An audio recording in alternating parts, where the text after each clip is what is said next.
Hey everybody, it's Carrie Adam here, physiotherapist, health coach, and running coach with Running Moms, and welcome to day 2 of the Core Fit Challenge. I hope you enjoyed the workout yesterday and you took the time to watch the video where I talked about your breath, how to connect to your breath. I talked a bit about your core and that your core is a dynamic flowing system and not a static tight Kegel. And if we want to train our cores to be strong for running, we need to be training it in the dynamic way that it actually functions in the way we need it for running. So today we're going to talk about alignment, you guys. If you've been into my core, into my running form video series, you'll know we start with our breath, same thing, and then we talk about getting our shoulders back, our chest back, our head back into neutral alignment. And today I'm going to also introduce you guys to alignment of the pelvic, or of the ribs over the pelvis, because that is how you are going to engage your pelvic floor. And I know some of you guys are telling me that you didn't feel your anterior pelvic floor kicking in when you were doing that anterior tilt, and we're going to talk a little bit about why that might be today. First one is you're lacking that brain body connection, which comes with some practice.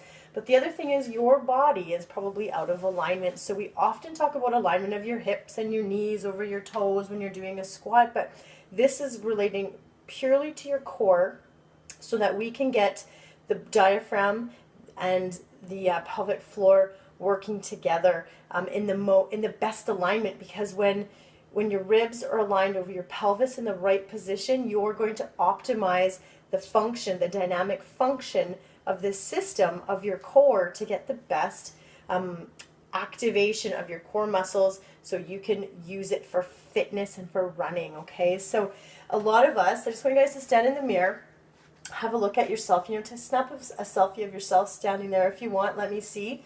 But a lot of women, after babies, when you're pregnant, you've got the bum tucked under, the shoulders slouched, I'm exaggerating obviously, and then the rounded shoulders, right?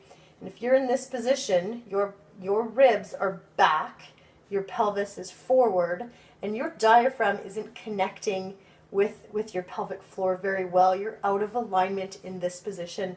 And the chances are, if you're walking around and spending your day in this position, your butt is tucked under, you got a flat butt, maybe your pants are bulging at the back, and you got that rounded shoulder like that, you're not breathing deeply. So when you're not breathing deeply, you're not engaging that action of the pelvic floor. Your weight is in the back, so you're engaging the posterior part of your pelvic floor, not the anterior. And then you're going to go and you're going to run in this position, because if you're in this position, this is how you're going to exercise, okay?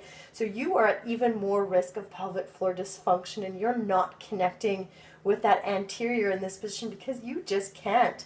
So what we need to do is untuck, you guys. Okay, so this is what yesterday we did the exercise where I was getting you to rotate your pelvis, the whole thing.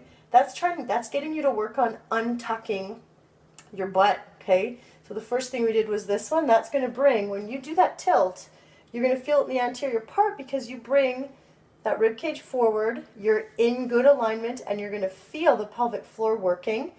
So if you're standing there like this, I want you to untuck your butt, find your neutral. And often when we talk about standing up tall, we talk about that string from the top, and I'm sure you've heard someone tell you this, pull it up and get tall. I want you guys to think about having a string in your backside, okay? And I want you to pull that string up.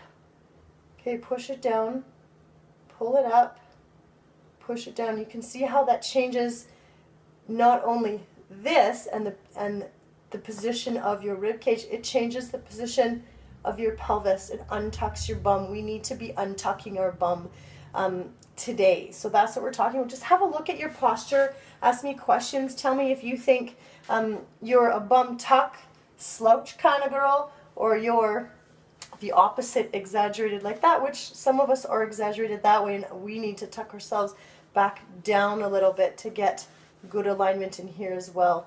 Okay, I know it's a little bit complicated, it's a little bit technical, but that's alignment. It is technical, but those are just some little tips for you to start to think about, and we're going to put some of this into action in today's workout, and that's coming up next. Enjoy, have a great day.